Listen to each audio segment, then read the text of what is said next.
Collected Essays of Valerie Lynn Stevens. Minding the Heart. Follow your heart, but take your brain with you. Alfred Adler. Bringing pain to others is inevitable. It is as inevitable as that of our own imminent mortality. For no matter whatever side we think ourselves to be on, that of God and striving to do good, or that of the devil and doing evil, can we ever avoid harming none? What is the way one should conduct oneself in life? Should we let our passions and whims reign, or reason and so-called righteousness? But truly, some will inevitably get scathed in the process of that, of each our own self-actualization and search for fulfillment. I think justice to be a subjective matter just as much as an objective, strictly abstract, legalistic matter and concept. This is why perhaps we cannot live a life mapped perfectly out as to how to live or not live. Perhaps the true semblance of order and beauty breached is when we are just being, just living by that which we most naturally and authentically are. Perhaps this is the only true virtue, paradoxically so, arising out of those moments when we are focused upon doing what we need to be and do first for ourselves and the cause of our own inward sustenance and balance. For true altruism cannot be conceived, let alone born, from the barren womb of self-neglect.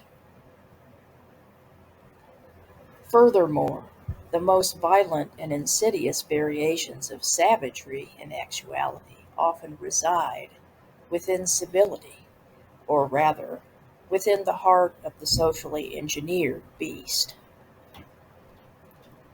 It is also a force external which enters into our minds, confounding us to our truest state of inherent grace and wholeness. And it comes from what I believe, as a follower of Judeo-Christianity, those principles unseen, subatomic quantum forces. For the human entity only wishes to harm itself and or others when its most authentic self is stifled and so battered by the outside world, making us thus vulnerable to that fear, doubt, and self-loathing, which eventually becomes both imposed upon and exploited by others. Thus, perhaps, as it so often turns out to be, the answer to how we should be or live our lives in a manner most conducive to the stoic causes of self-preservation, self-actualization, and collective social interest is contrary to what the unbearded bards of positivism so often tell us. In finale, perhaps authenticity of being is that one virtue unmerited, and when left unheeded, is that one secret of the truest saints of this earth. Perhaps self-acceptance in all of one's glory and infamy is the one and only master key to those gates of heaven residing both above and here below. For religiosity may indeed be dogmatically unsound, but a deep and abiding spirituality knows that God and all things transcendent reside only beneath the seeming chaos and exquisitely bewildering complexity of God's creation. We would do well to let our hearts be our mind, and reserve for that reasoning organ, the intellect, the task of minding the heart only when it has forgotten its true purpose, only when it has forgotten the logistics of its own inherent existential geography. For the answers are always there within us, as they were breathed into us by our sovereign Creator Himself. In the beginning, God created it all and saw that it was good.